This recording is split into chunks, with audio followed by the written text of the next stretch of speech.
Décryptage par Jamaldine Benchenouf. Bonsoir. Il est des moments dans la vie des systèmes totalitaires où les silences, autant que la confusion, deviennent des phases propices au décryptage des événements et des non-événements, mais qui n'en sont pas moins significatifs, eux aussi, et à leur manière. C'est ainsi que depuis ces derniers temps, dès les premières outrances du second mandat de l'actuel président, il s'est abattu sur le pays comme une chape de plomb. Dans le même temps que tous les taureaux de l'outrance et du mensonge ont été lâchés.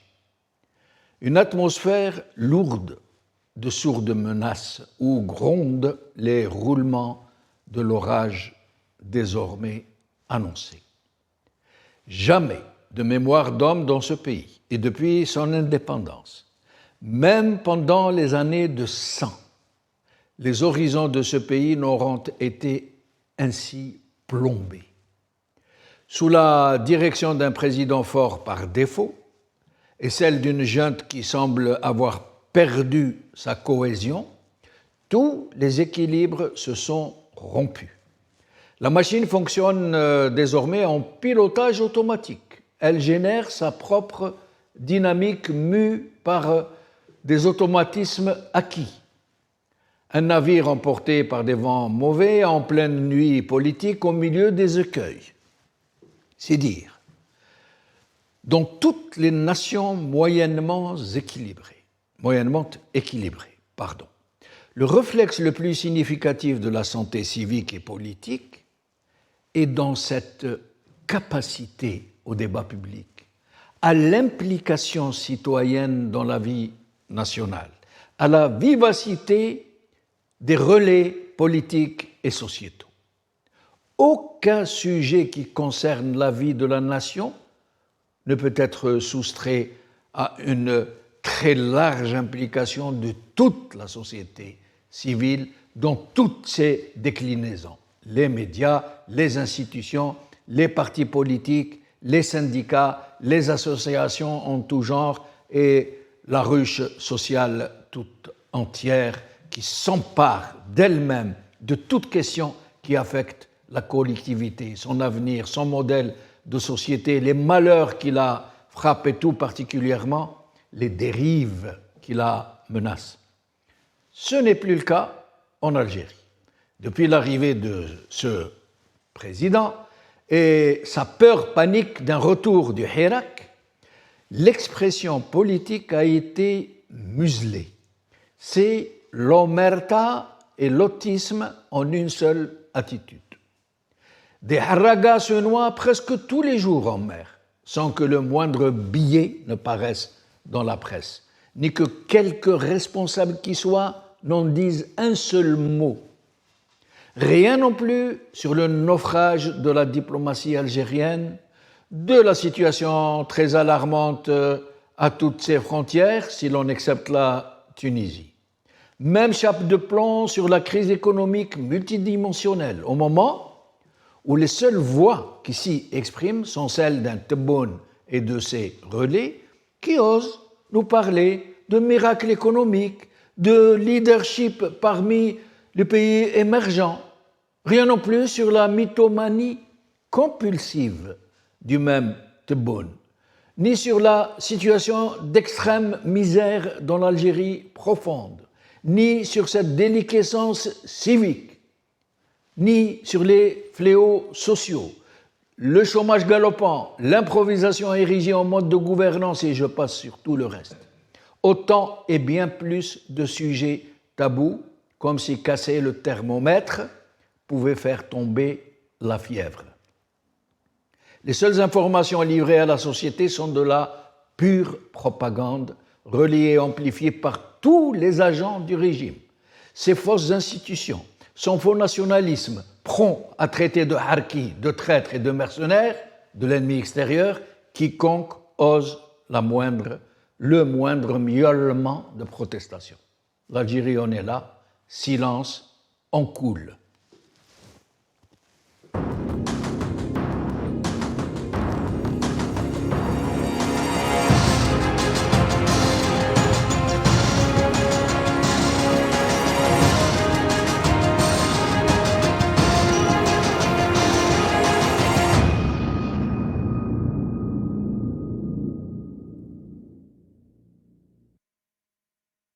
Algérie, illisibilité politique, c'est le titre de notre émission d'aujourd'hui et pour en parler, j'ai le plaisir d'avoir ici avec moi Nassera Dutour, présidente du CFDA, le collectif des familles de disparus en Algérie. Nassera Dutour, merci d'être avec nous. Je vous remercie aussi de m'inviter, de penser à travers moi à tous les disparus en Algérie. Parlons-en justement, Nassera Dutour, puisqu'il semble que ce sujet a tendance, sous les coups de boutoir d'un régime qui fait tout pour museler la société, que le cas des disparus, on n'en parle presque plus. Ni les médias, ni la société civile, les familles des disparus sont quasiment les seuls à activer encore, à essayer de faire en sorte que cette tragédie ne soit pas oubliée. D'abord, à combien estimez-vous le nombre de disparus pendant la décennie rouge? Le chiffre officiel qui est donné par les autorités algériennes au Comité des droits de l'homme des Nations Unies est de 8000 personnes. Quand ils parlent de chiffres, ils parlent de personnes qui ont été indemnisées. 8000 familles qui ont été indemnisées. Donc nous, il y a plus de 10 ans qu'on avait estimé le chiffre à plus de 8000 disparus. Plus de 8000, oui. On était entre... Certains parlent entre 15 et 20 000. Oui, ça c'est... Quand on évalue, c'est d'après les données qu'on a. On a 5000 dossiers, on a 5400 dossiers constitués pour chaque cas de disparu. Ça, ils sont là, ils sont sauvegardés, ils sont scannés, ils sont dans une base de données, il n'y a pas de souci. Et quand on dit une estimation, c'est par rapport à des photos, des petits bouts de lettres, des petits bouts d'enveloppes qu'on a pu récolter, que j'ai pu récolter pendant mon parcours, quand je sillonnais l'Algérie, à l'époque quand on n'avait pas encore de bureau. Donc j'ai plein d'éléments comme ça qui nous laissent supposer que le chiffre il peut être doublé, hein, pas de souci. Hein. Et parallèlement, par ailleurs, et nous avons aussi des familles qu'on connaît et qui ont refusé de déclarer leurs disparus. Je pense à une famille qui habite à Bab el Oued, qui ont 4 disparus, 4 frères ils sont disparus. Et les parents venaient à l'époque nous voir, ils venaient au rassemblement, mais ils refusaient de faire un dossier, de constituer des dossiers pour leurs enfants, parce que le frère aîné s'y opposait. Donc nous, quand on refait au moins tous les 2-3 ans la mise à jour des dossiers, on les réactualise, on regarde s'ils sont toujours, si les parents viennent se soucier de leur dossier. Voilà, on fait une mise à jour du dossier au moins une fois tous les 2 ans, 3 ans, selon nos moyens financiers et ressources humaines. Et donc, on fait du porte-à-porte pour dire, voilà, vos dossiers sont vides. Sinon, quand je passe à ce dossier, on a une chemise, on a les 4 noms, on a une adresse. Si mes souvenirs sont bons, on n'a pas de photo. C'est ce que m'avait donné la mère à l'époque. Donc, on retourne faire du porte-à-porte pour ces gens-là. On se dit peut-être qu'avec le temps, ils ont changé d'avis, ils vont finir par déclarer. On va finir par les convaincre. On leur dit que ça sert à faire pour l'histoire. Au moins, c'est marqué dans l'histoire. Oui. C'est pas une question de se faire, quand je vais faire un dossier, je vais le laisser dans mon bureau. Ne le font-ils pas par peur de se faire cataloguer Non, parce que je pense que dans sa croyance envers Dieu l'a amené à penser que ses frères ont été les favorisés par Dieu, donc il les a rappelés à lui. C'est incroyable. Donc, shuhada. Donc c'était une bonne chose. Même si c'est le cas. Lui, il estimait que ses frères sont au paradis. Donc c'est une récompense plutôt qu'une tragédie. Voilà.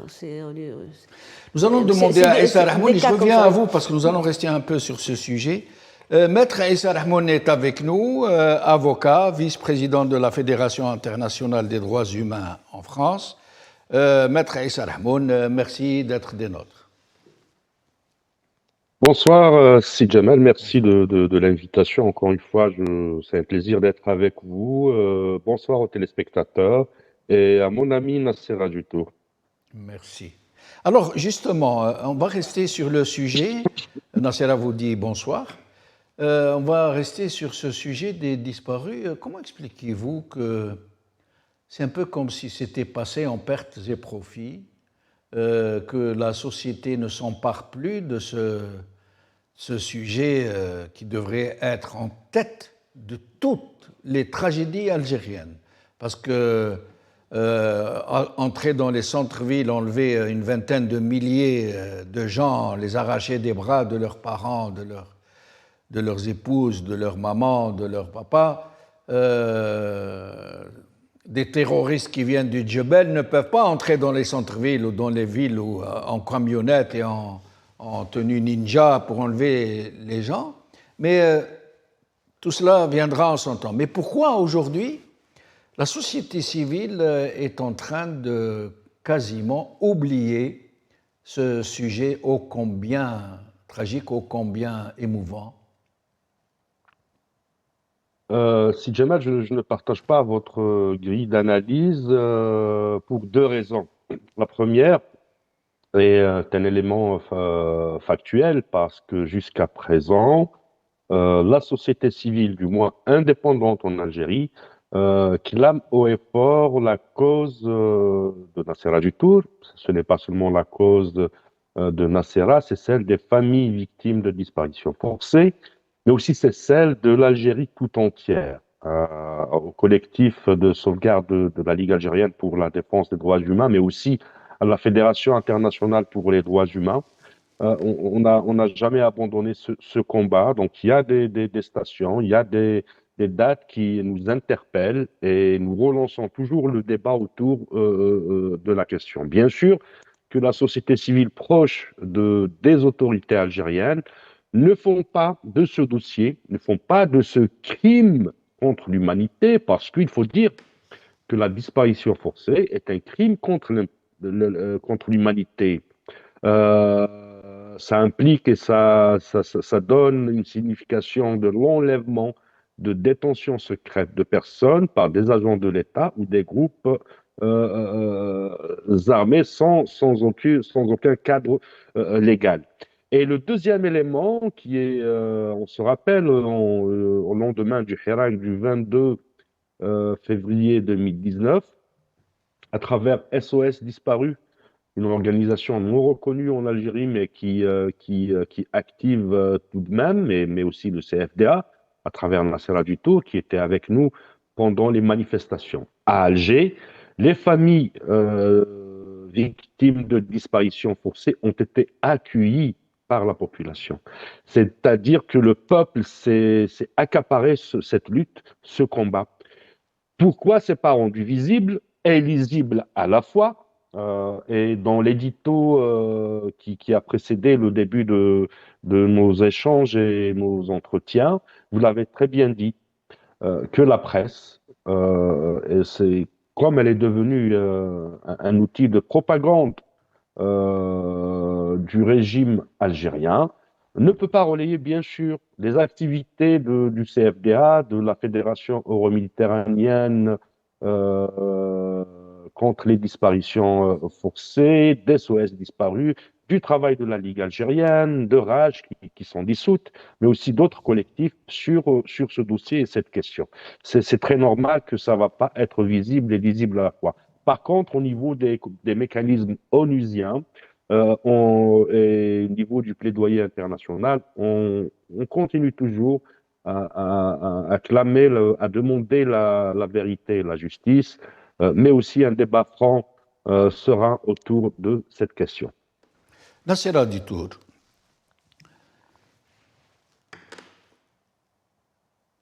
moi non plus, je ne suis pas d'accord avec Maître Rahmoun. Pourquoi? Parce que les images que j'ai observées, moi personnellement, et quand j'étais en Algérie, et depuis que je suis en exil, j'ai remarqué que les familles de disparus étaient quasiment seules, dans la rue avec quelques maigres pancartes, ni couvertes par la presse, ni même, et c'est là le plus choquant pour moi, par l'opinion publique d'une façon générale. Et ces familles de disparus se réduisent en peau de chagrin chaque année, des mamans, des papas, des frères, qui disparaissent eux-mêmes, qui emportent dans leur tombe cette brûlure, cette cuisante brûlure. Moi, je ne suis pas d'accord avec Maître Rahmoun quand il dit non, c'est pris à bras le corps par la société. Moi, je ne parle pas des relais de droits de l'homme, de défense. Moi, je parle de l'opinion publique, de la population, de la société. Est-ce que vous êtes comme Maître Aïssa Rahmoun semble y insister, que ce problème est pris à bras-le-corps par tout le peuple algérien? J'ai pas compris ça. J'ai pas compris qu'il ait dit ça, qu'il est pris à bras-le-corps. C'est ce que j'ai compris, du moins, moi. Si ce n'est pas le cas, je m'en excuse. En tout cas, la Ligue algérienne de défense des droits de l'homme a toujours été à notre côté. D'ailleurs, nos premiers pas, on les a fait ensemble. Le premier bureau qu'on a ouvert à SOS Disparus à Alger, il a été fait au nom de la Ligue algérienne de défense des droits de l'homme. C'est Maître Ali Yahya Kabdounan qui a signé le contrat. On a toujours, non, sincèrement, ils ont toujours été à nos côtés. On a travaillé ensemble. On a organisé ensemble des séminaires. Ils ont assisté à tous nos événements. Bon, ceci dit, le rassemblement de mercredi, peut-être que les gens s'en lassent, mais quand il y a un événement précis, effectivement, on avait quand même, quand on appelait nos avocats, les avocats de la Ligue, les avocats qui sont amis de l'association, d'autres associations, on a vu des associations féministes venir participer avec nous au rassemblement. Quand on faisait un rassemblement plus grandiose, pas le rassemblement de mercredi, par exemple le rassemblement pour le 8 mars, pour la Journée internationale des femmes, le 10 décembre. Là, on appelle à avoir un peu plus de monde pour venir nous soutenir, des partis politiques. Oui. Il y a eu combien de fois, il y a eu des membres du FFS qui sont venus nous soutenir dans nos rassemblements, les membres du RCD, certains, pas tous, Djil Jadid. Voilà, donc les gens venaient.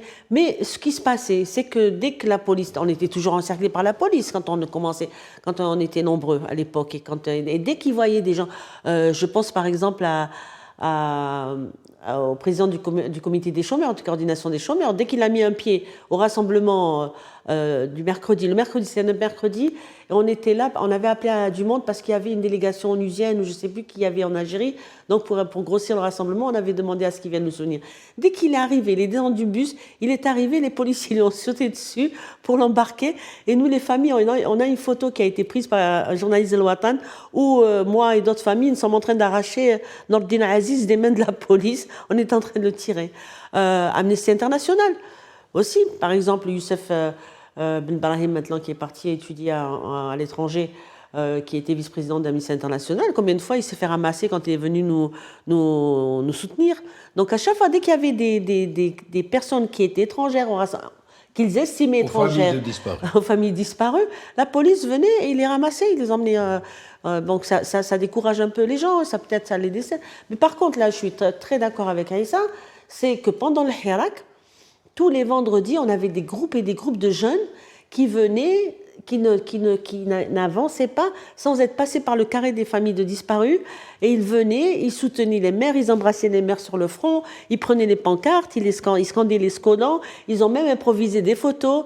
Je me rappelle que du début, une chanson comme ça qu'ils venaient nous chanter tous les vendredis. C'était magnifique, c'était grandiose, c'était une satisfaction interne, vraiment chaud au cœur, voilà, que de voir tous ces jeunes qui venaient. Au départ, ils venaient très timides. C'est quoi? Qui c'est qui les ont pris? Comment ils les ont pris de la maison? Après d'autres, ils disent oui, mais tu te rappelles le voisin, ou l'idflan, ou Hekda, ou tout. Et pareil, il a disparu aussi, il a été arrêté. Moi, j'étais petit, je me rappelle, quand ils sont venus le prendre et tout ça.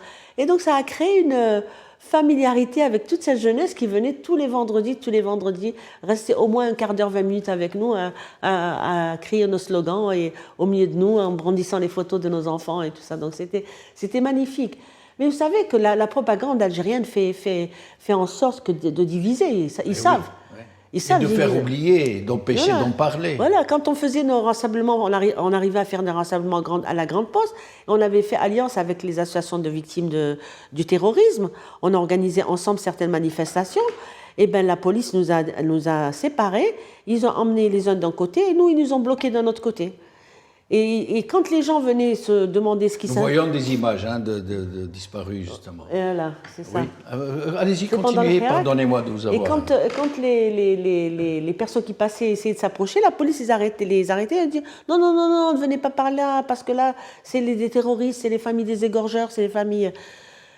Et vous savez qu'on a mis la première action qu'on a mis en œuvre, donc sur laquelle on a commencé à travailler en Algérie, quand on a pu avoir un bureau et travailler tranquillement, c'est changer l'opinion nationale. Parce que la presse nous titrait « Les familles des égorgeurs manifestent dans la rue ». Et d'une certaine manière, ils reconnaissent donc que c'est eux qui ont enlevé. À partir du moment où c'est les ennemis du régime. Voilà, exactement. Donc la première des choses qu'on a fait, c'est aller faire du porte-à-porte déjà aux portes des associations, quelle que soit l'association. Parfois on s'est fait jeter, parfois on a été très mal reçu, mais on a tenu bon, on a tenu bon. Et puis, comme dit une femme, mais écoutez, tous les mercredis je passais par là, je crachais dessus, mais un jour j'ai entendu un témoignage d'une mère et je me suis mise à pleurer et j'ai eu honte. Je me suis remise en question, je me suis remise en cause et j'ai eu honte de ce que j'ai pu faire pendant tant d'années quand je passais en bus, je ne sais plus où elle travaillait, en tout cas c'était sa route pour aller travailler. Elle dit, je sortais ma tête de la fenêtre et je crachais dessus. Parce que pour moi, vous étiez des familles de terroristes. La propagande. Oui, la propagande. Et donc, elle est même venue s'excuser en plus. On avait fait une conférence de presse à l'époque. Elle est venue s'excuser en public. Elle a répété ce qu'elle m'a dit à moi, elle l'a répété en public. Et depuis, c'était devenu notre amie. Donc, il y a du boulot à faire parce que là, nous, on a le peu de moyens qu'on a. Mais avec ce peu de moyens qu'on a, on a tenu bon. Même si aujourd'hui, on est une poignée. Vous savez que ce rassemblement du mercredi, il a commencé le 2 août 1998. Ça fait presque 30 ans. L'année prochaine, ça fera 30 ans, 2027, non, dans 2 ans. C'est toujours le cas en ce moment? C'est toujours le cas, sauf qu'ils nous ont chassés devant la commission, qui était à l'époque la commission et avant ça l'observatoire. Et donc aujourd'hui, on a pris un bout de trottoir boulevard Gallieni, là, à l'arrêt du bus, et on y est. Bon, on est 10, 15, mais on est là. On est là, voilà. Et même si elles ont vieilli, les mères, vous savez qu'il y a une dame qui habite à Bir Khadem, et pour aller chez elle, de Bir Khadem, elle prend 1 heure, un bus qui met 1 heure pour aller de Bir Khadem à chez elle. Il traverse tous les villages de Bir Khadem. Et quand elle peut, elle n'est pas tous les mercredis, mais elle est souvent là les mercredis. Et elle n'abandonne pas. Et cette dame, je l'ai toujours connue âgée. Je ne sais pas quel âge elle a aujourd'hui, je n'ose pas lui demander son âge, mais je l'ai toujours connue âgée. Et elle vient tous les jours. Son mari est mort, mais elle continue à venir. C'est une cause qu'on ne peut pas abandonner. Et j'espère on peut pas que abandonner. Tous les Algériens... Et on n'a pas le droit d'abandonner. Absolument. C'est pour l'histoire, c'est pour la mémoire et c'est pour le futur des générations Sinon, futures. ce serait les enterrer une deuxième fois. Si tant est qu'ils aient... Non, c'est que l'histoire se répète. Et nous, on ne veut pas que cette histoire se répète. Absolument. Rien n'empêche, avec tout ce qu'on voit aujourd'hui. On a une disparue, là, qui a disparu depuis 4 jours. C'est ce qu'on me dit, un économiste qui aurait dit son avis sur le Rajbilet. Et il semble qu'il est disparu. Sur le fer, sur la qualité du fer de Rajbilet, voilà. De la mine de Rajbilet. Cette mine voilà, arrêter de filouter le peuple algérien, ce n'est pas vrai, ce n'est pas comme ils disent. Voilà. Il y a beaucoup de carences, beaucoup de choses. Et il aurait été enlevé. On attend confirmation. Apparemment, on n'a plus de ces nouvelles depuis plus de 4 jours. Hier, ça faisait 4 jours. Donc aujourd'hui, ça doit faire 5. Donc, ils n'ont plus d'humanité, ces gens-là. Ce ne sont pas des humains. Quand on touche au pouvoir et quand on goûte de l'argent et la valeur de toutes ces valeurs-là, quand on y goûte, on ne peut plus les lâcher. Ça devient une drogue. Oui. Et pour ça, on fait n'importe quoi. On emprisonne les gens, on tue, on torture, on fait tout. C'est humain d'extrader quelqu'un qui risque sa vie. Je pense aux Tunisiens qui a été extradé de l'Algérie. C'est humain de savoir que ce que va endurer ce bonhomme s'il reste encore en vie. Oui. Des fois, on souhaite la mort quand on connaît les méthodes de torture, parce que moi, j'en ai pris des témoignages de torture. Hein. Quand on connaît les témoignages, moi je souhaite la mort, je préfère qu'il meure avant. Quand je passe en mon fils et au témoignage de torture, j'ai dit, Ya Rabbi, Inch'Allah, j'espère qu'il est mort avant d'avoir subi tout ça. Après, je regrette parce que je me dis peut-être que lui, il veut vivre, mais quand on voit ça, il n'y a plus d'humanité. Ce sont des humains, ça. J'ai une connaissance, pour une petite anecdote, qui me dit, mais c'est pas Tebboune qui est au pouvoir, c'est son clone. Au début, je croyais qu'elle me disait clown. Non, c'est son clone. Et Et le vrai Tebboune, il est où alors? Elle me dit, je sais pas, ils l'ont caché quelque part. C'est pas le vrai, c'est pas le vrai Tebboune. Donc, vous voyez, tellement que les gens, ils n'arrivent pas à croire qu'on peut être aussi déshumanisé, je pense qu'ils s'imaginent des choses Oui. eux-mêmes. Oui. Mettre des enfants, les enfants de l'Algérie, les mettre en prison. Oui. S'acharner contre Mohamed Tajadid. Oui. S'acharner contre Un Mira poète. Mornesh. Oui. Contre des femmes de tout âge. Encourager les gens à prendre la mer, les et pousser, périr en mer, oui. il les pousse. Et aujourd'hui, pour, Tebboune, il appelle aux jeunes Algériens qui ont fui, qui m'a calé un jeune, j'ai payé 230 millions, je ne sais plus combien. Et je vais revenir pour prendre le bateau au risque de ma vie. Je suis arrivé sain et sauf. Maintenant que je suis là, je vais retourner. Et pourquoi est-ce que je suis parti alors? Mais ils rêvent. Aujourd'hui, ils appellent tout le monde, revenez, revenez, vous allez signer la repentance. Mais repentance de quoi? Ils ont commis un crime, ils ont commis un délit. Incroyable. C'est incroyable de dire ça.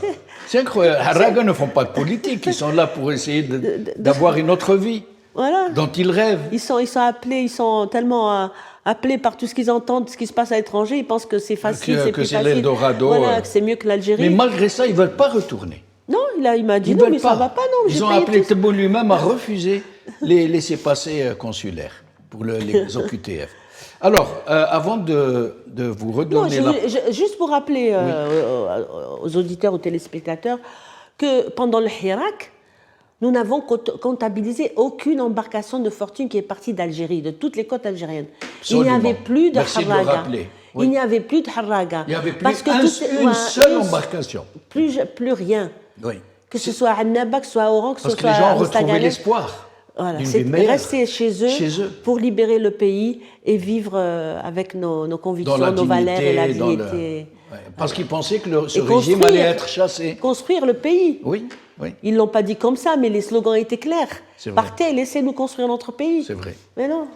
Aïssa Rahmoun, avant de redonner la parole à Nassera Dutour pour nous parler de ce qu'elle a subi, de sa mésaventure qui va rentrer dans l'histoire, ainsi que Farid Alilet, deux citoyens algériens qui rentrent chez eux et qui sont refoulés de leur propre pays, qui sont refoulés. On leur interdit d'accéder à leur propre pays. Et je sais que vous avez la fédération en a parlé et qu'elle a pris à bras le corps ce problème, qu'elle l'a dénoncé. Maître Aïssa Rahmoun, est-ce que ça existe dans le monde, des citoyens qu'on refoule de leur propre pays, qu'on ne laisse pas entrer dans leur propre pays? Est-ce que vous pouvez nous éclairer un peu sur cette bizarrerie, sur cette outrance, sur cet abus? Bizarrerie, absurde, effectivement. On est devenu, Wallah, Yassi Jamal, c'est malheureux de le dire, hein. On est devenu la risée du monde en termes de respect de l'état de droit, des droits fondamentaux, des engagements internationaux que les pays ont signés à travers des textes, des conventions et des pactes, notamment ceux liés au respect des droits humains, la Déclaration universelle des droits de l'homme, le Pacte international pour les droits civils et politiques, la Charte africaine et même la Charte arabe de la Ligue arabe qui évoque la situation, la libre circulation des personnes. L'Algérie est devenue, sans exagération, un État où, quand tu rentres en Algérie, tu n'es pas sûr d'y sortir. Ça, c'est pour la diaspora. Et quand tu es en Algérie, tu n'es pas sûr de quitter le pays. Et quand tu quittes le pays, tu n'es pas très sûr de pouvoir y retourner. C'est incroyable comme situation. Et pourtant, le cadre juridique national, le cadre légal, et dans la Constitution, il est dit clairement que les conventions, les pactes internationaux que l'Algérie a ratifiés, qui sont publiés dans le journal officiel, sont supra-constitution en termes de hiérarchie des normes, Et justement, dans la Déclaration universelle des droits de l'homme, dans ses articles de 9 jusqu'à 12, si je ne me trompe pas, ça consacre ces droits, la libre circulation des personnes, à la nationalité, à l'exercice de la liberté d'expression, etc., etc.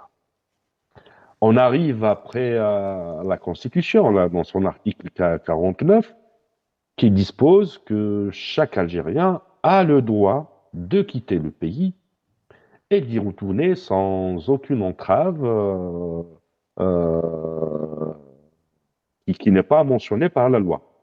Et ce qui est mentionné par la loi, justement, là on revient au code de procédure pénale qui était amendé par ou des dispositions concernant les cas d'entrée ou d'interdiction plutôt d'interdiction de quitter le territoire.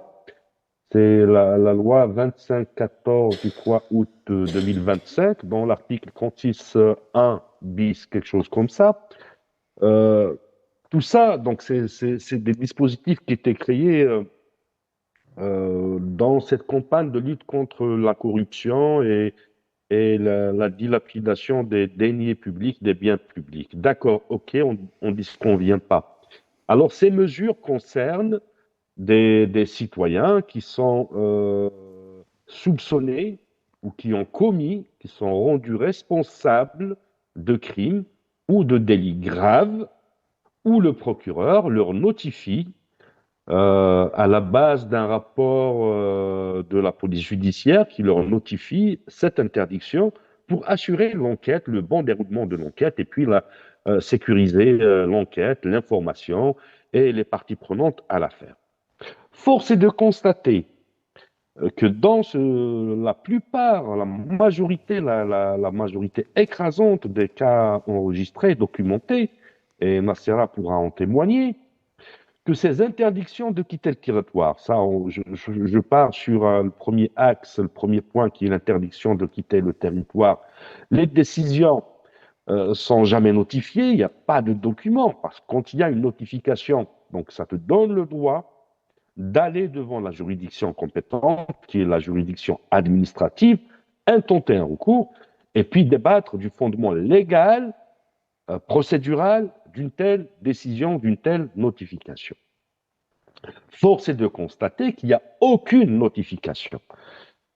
Donc on a en face de nous des institutions exécutives, législatives et judiciaires qui ne respectent pas les lois de la République. Et quand on ne respecte pas les lois de la République, par des institutions, ça devient une jungle, c'est un pays de non-droit. Le cas de Nassera Dutour et de Farid Dalilat, c'est une honte pour l'Algérie. C'est une honte pour l'Algérie. C'est une honte pour l'Algérie. Autant qu'État, peuple et institutions et territoire. Un pays où, durant la guerre de libération nationale, tout ce qui a été dit contre Al-Messali al-Hajj, tout ce qui a été dit contre Hussein Ait Ahmed, tout ce qui a été dit contre Khidr, Karim Belkacem, et j'en passe, Boudiaf, et autres, Ben Bella par la suite, Ali Msili par la suite, un cas à part. Je m'excuse, c'est un cas à part. Parce qu'on devient dans la répression transnationale, on passe d'un chapitre à un autre. Aucune décision d'interdiction d'entrée au territoire n'a été appliquée en Algérie. Force est de constater qu'aujourd'hui, Farid Dalilat, effectivement, et là, et dans ce chapitre, je vous rejoins, Si Jamal, à l'ouverture de nos échanges, même si on a dénoncé, on a écrit, etc., mais nous n'avons pas fait le nécessaire. Parce qu'à un certain moment, quand on se tait devant une situation, c'est une avalanche, c'est un cortège de situations qui suit le cas Farid Dalilat, à commencer par Nassera Dutour, et heureusement qu'elle a eu le courage militant et la responsabilité éthique et politique d'introduire un recours, de désigner un collectif d'avocats, d'internationaliser son affaire. D'ailleurs, pour la preuve, le ministère de l'Intérieur n'ont pas répliqué, n'ont pas déposé de conclusion par rapport à la requête introductive d'instance. Donc, on se retrouve devant une situation où aujourd'hui, il s'agit non seulement d'interdiction de sortie du territoire national, mais d'interdiction d'entrée dans le territoire national. Et pourquoi Nassera Dutour, rappelons-le, est une citoyenne algérienne. Elle est partie en Algérie avec son passeport algérien, retenue pendant des heures et des heures à l'aéroport, avec des conditions lamentables, selon son témoignage, la peur qui s'installe davantage, et puis elle n'était pas très sûre de son sort. Est-ce qu'elle va partir en détention provisoire? Est-ce qu'ils vont oser encore la faire disparaître? C'est une question qui se pose. Est-ce qu'ils vont... la dernière des probabilités pour Nassera, c'était l'expulsion ou le refoulement. Eh bien, tenez-vous bon, ils ont décidé de la dernière option. Il fallait la refouler. Mais c'est incroyable, c'est absurde. Comment refouler un Algérien? Et comment par la suite on fait appel à des Algériens? Et puis cet appel, il y a anguille sous roche, parce que ça obéit aussi à une stratégie de marketing et de commercialisation politique destinée à l'étranger, mais jamais en direction des Algériens. Donc on se retrouve dans ce cas de figure où aujourd'hui l'Algérie, Jazira, Ta'zolm, c'est l'arbitraire, tout azimut. Tu ne peux ni parler en Algérie, ni contester, ni même boycotter une échéance électorale.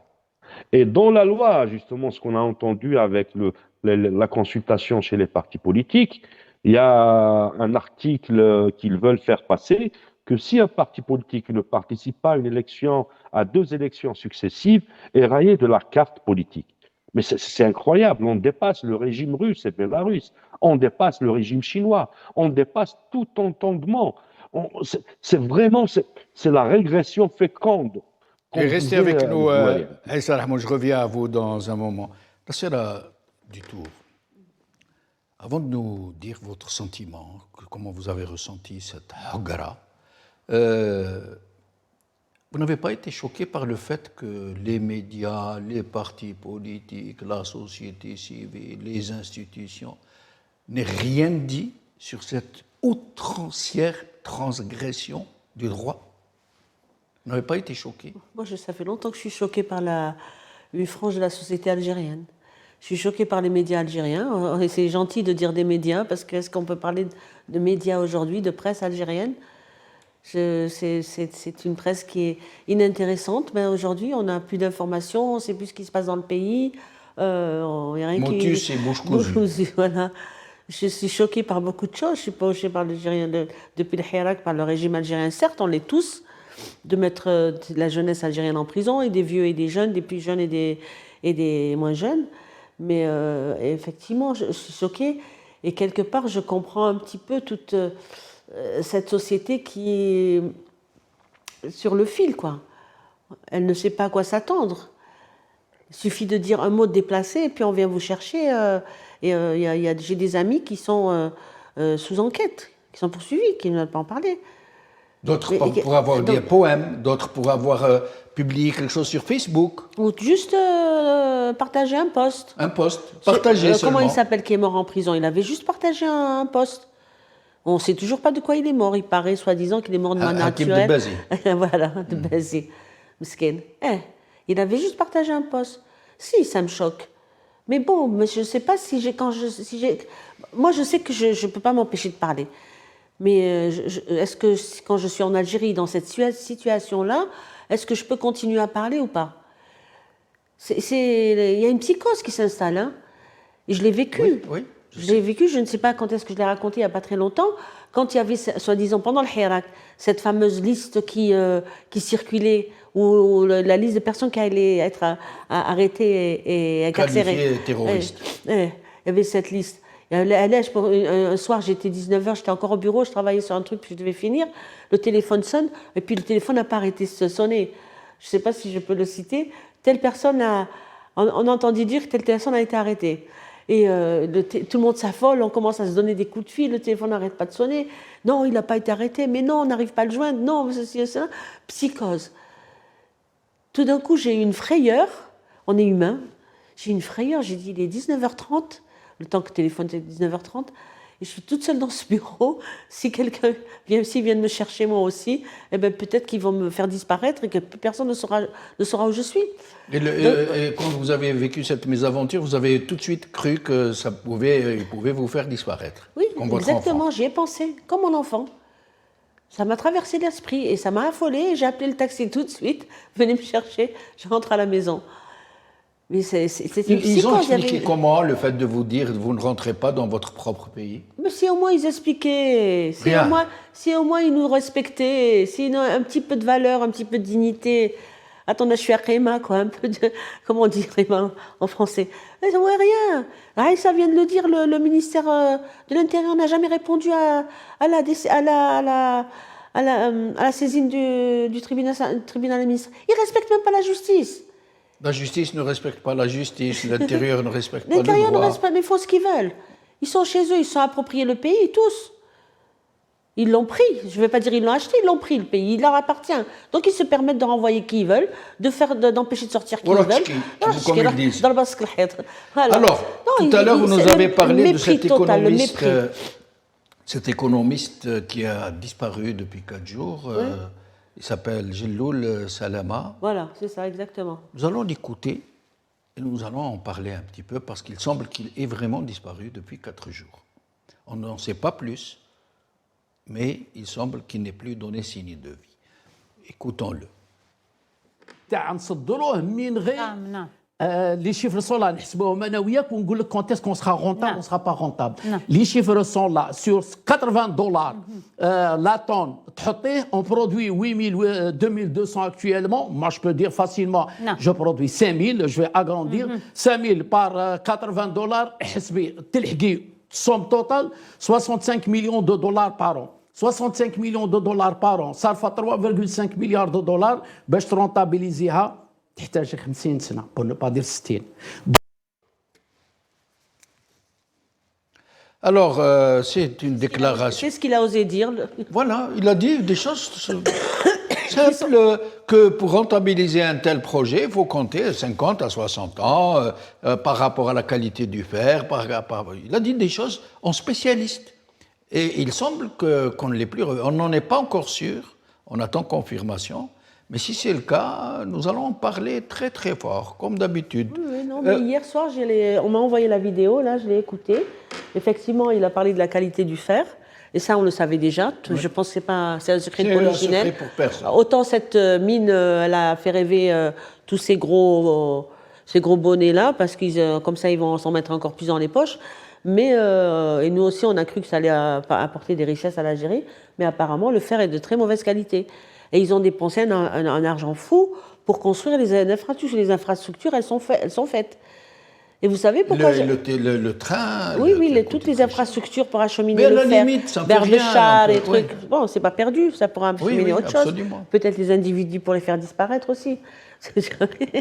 Non, mais je me suis intéressée justement à cette mine et je tiens à en parler aujourd'hui parce que je me suis beaucoup intéressée à cette mine. Ça fait des années que je fouille et je cherche des articles parce qu'à un certain moment, il y a des personnes haut placées qui m'ont dit que les disparus qui étaient encore vivants au CTRI de Blida, à Blida en tout cas, Marrakech CTRI, qui étaient détenus au secret à Blida, ils les ont tous acheminés vers le Tindouf pour les faire travailler dans la mine, les faire travailler sur travaux forcés. Oui, sur les infrastructures de cette mine. Ça fait 10 ans remettre sur rail les forçats d'avant, condamnés aux travaux forcés.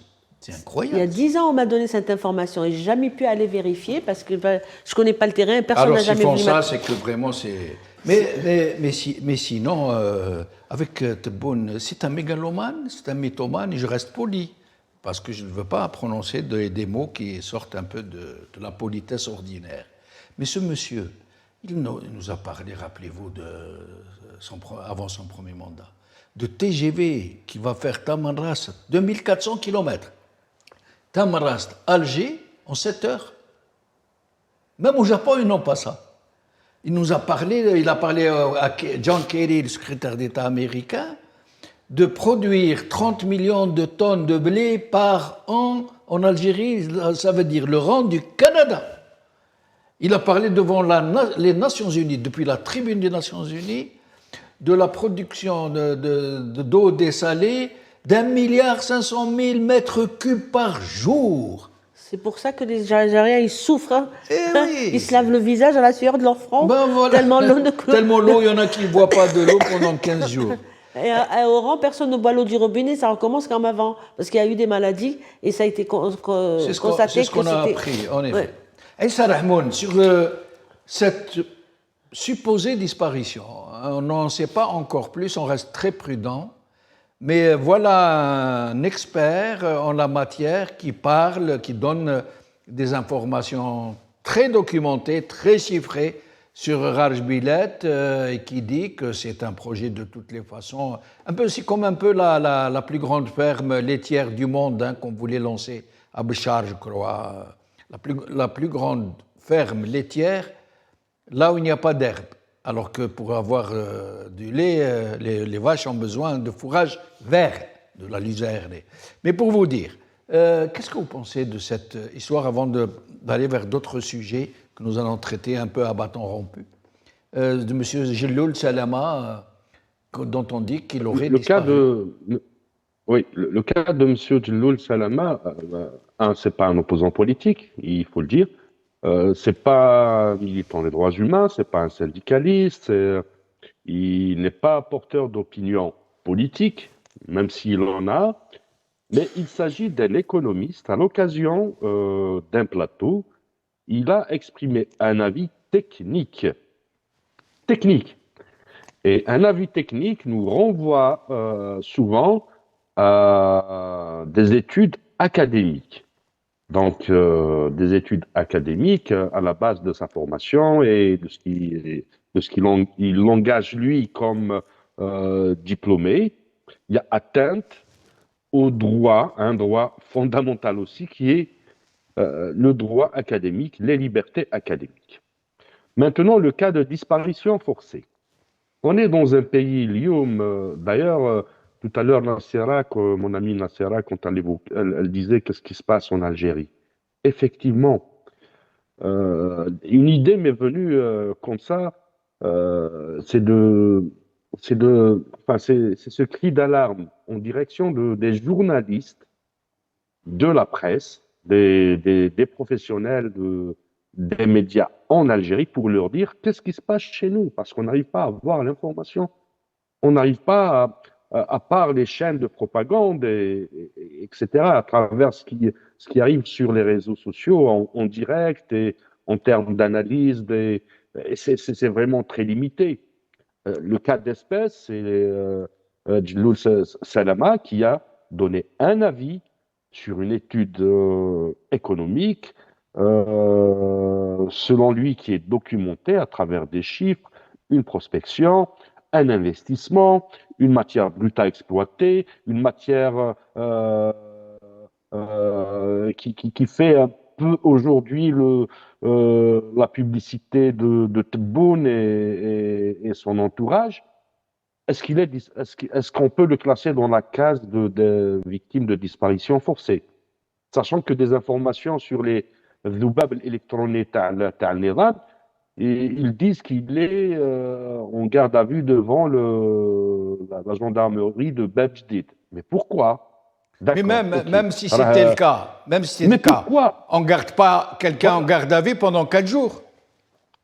Même si c'était le cas. Bon, le code de procédure pénale peut prévoir ce genre de situation, pour être correct. Hein.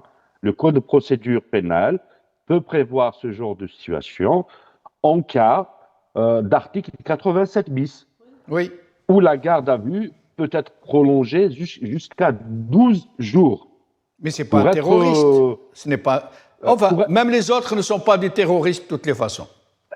C'est Jamal, moi j'essaie d'être très correct sur l'analyse de l'information. Oui, j'entends. Si le chef d'inculpation, si l'accusation, la base de l'ouverture du dossier de l'enquête préliminaire est faite sur la base de l'article 87 bis, la garde à vue peut y aller jusqu'à 12 jours.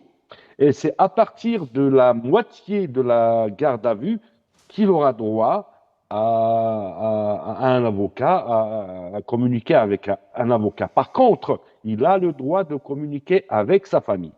Et si on était dans un état de droit, justement, si les familles arrivaient à communiquer, la famille de Djelloul Salama aurait bien pris la peine de communiquer à l'opinion nationale et à l'opinion internationale du lieu de détention ou de garde à vue de leurs proches. C'est un cas de disparition forcée. Dans dans ce brouillard juridico-politique, dans cette chape de plomb qui s'abat sur les Algériens, nous, en tant que défenseurs des droits humains, on a le droit de qualifier ça autant qu'affaire de disparition forcée. Très Parce bien. qu'il n'y a aucune information communiquée. Le parquet, sachant que cette affaire a fait beaucoup de bruit et en Algérie et à l'étranger, le parquet, à l'occasion de l'article 11 du Code de procédure pénale, a le droit et il peut communiquer à l'opinion nationale le sort réservé à Djelloul Salama. Alors, nous arrivons à la fin de l'émission. Nous allons faire un dernier tour de micro, mais avant, je vais vous faire voir deux petites vidéos. L'une, on va commencer par la 4. Vous savez que on a annoncé, non pas le ministère des Affaires étrangères, qui aurait dû faire un communiqué en bonne et due forme. Non, c'est une chaîne de télévision qui a été chargée d'apprendre à l'opinion publique mondiale que M. Romaté, l'ambassadeur de France à Alger, est devenu persona non grata. Personnalité non désirée en Algérie. Il ne peut plus aller en Algérie. Et ce n'est pas le ministre des Affaires étrangères qui l'annonce. Ce n'est pas la PS. Ce n'est pas la présidence. C'est une chaîne de télé publique en Algérie. Nous allons l'écouter et puis je vais vous faire écouter la deuxième. كشفت قناة الجزائر الدولية مساء أمس أن السلطات الجزائرية قررت اعتبار السفير الفرنسي بالجزائر ستيفان روماتي اعتبرته شخصا غير مرغوب فيه على خلفية تصريحاته التي أدلى بها خلال برنامج تلفزيوني بفرنسا والتي تناول فيها العلاقات الجزائرية الفرنسية. Aujourd'hui, Romaté est indésirable en Algérie, je le rappelle et je le dis haut et fort, il est indésirable en Algérie parce que ce type de comportement qui n'honore pas la diplomatie tout simplement, qui n'honore pas les us et coutumes de la diplomatie, de quel pays qu'il soit, et l'Algérie le fait entendre avec ce rappel à l'ordre, avec ce rappel aussi des principes fondamentaux qui régissent. Nous n'avons pas le temps de passer la deuxième vidéo, mais vous avez entendu l'animateur, le journaliste, il dit, je le dis haut et fort, il n'a plus le droit de venir en Algérie. C'est incroyable. C'est un mélange des genres absolument scandaleux. Je vous laisse 1 minute chacun, excusez-moi, parce que nous avons dépassé le temps d'émission Nasser du Tour sur ce sujet. Qu'est-ce que vous pourriez nous dire, puis Maître Issala? Ben, vous voyez que quand je dis que je ne sais pas que plus rien ne nous choque, puisque je suis quand même choquée aussi, mais et on va de choc en choc, et quand est-ce qu'on va aller jusqu'au bout du tunnel, là, voir la lumière, je ne sais pas, quand est-ce que ça va arriver. Mais je voudrais juste revenir 2 minutes sur mon affaire. Parce qu'il y a une minute, pardon, 30 secondes. Juste, oui. J'aimerais bien qu'aussi que dans une prochaine émission, on parle, parce que non seulement il y a des interdictions de sortir du territoire, il y a des interdictions de rentrer chez nous, dans notre pays, le pays qu'on a construit, que nos parents ont construit, mais il y a aussi aujourd'hui la volonté de la déchéance de la nationalité. Oui. Ça, j'aimerais bien qu'on aborde ce sujet. Avec plaisir, vous êtes la bienvenue. Avec d'autres avocats, avec d'autres personnages qui peuvent en parler, parce qu'ils n'ont peur de rien. Ils n'ont peur de rien, c'est tout. Ils se sont appropriés le pays, c'est le leur. On ne sait rien de ce qui se passe dans ce pays. On ne sait pas où vont les richesses de ce pays. On ne sait rien du tout. et on nous empêche de venir dans notre pays comme ça. Et tout ça, c'est pour terroriser la population, pour qu'on ne parle plus. Évidemment, pour nous faire Qu'on taire, ne demande pas de compte. nous museler. Le Hirak les a ébranlés, leur a tellement fait peur. Je pense qu'ils en ont plus dormi. Je ne m'imaginais pas à quel point le Hirak les a ainsi terrorisés. J'allais dire déstabilisés, mais le mot était trop faible. Terrorisés. Oui. Comment une jeunesse algérienne, comme ils les appellent ces morveux, comme ils méprisent tout le monde, hein, bien sûr. Il n'y a pas que les familles disparues qui méprisent, hein. C'est la population tendue, ils appellent tout entière, c'est surtout la jeunesse. Comment ces morveux, ils osent venir nous demander des comptes et sortir dans la rue? Eh bien voilà, vous savez ce qu'on va faire. Mais la roue tourne. Et maintenant, ils veulent nous enlever notre nationalité. Voilà, ils veulent même nous déchoir de notre nationalité. Ça existe, ça? Aïssa Rahmoun, le mot de la fin en 1 minute, s'il vous plaît. Je suis désolé. En 1 minute, pour être très objectif, effectivement, écoutez, un ambassadeur, parce que l'ambassadeur cité, il faut rappeler, il est toujours en poste. Hein. Même s'il a été rappelé par Paris, il n'y a pas de nomination, de désignation d'un autre ambassadeur. Et dans les mœurs diplomatiques, justement, même dans les règles régissant la diplomatie internationale, un diplomate en poste, un ambassadeur en poste, a le droit de réserve. Donc, quelque part, il s'est trompé sur ses aveux, c'est une orientation politique et politicienne à la fois, mais par contre, ce genre de situation doit se régler aussi d'une manière diplomatique et pas à travers une chaîne de télévision. Aïssa Rahmoun, maître Aïssa Rahmoun, merci. Nassera Dutour, merci. Merci à vous, chers amis, d'avoir suivi cette émission. Bonne soirée à vous.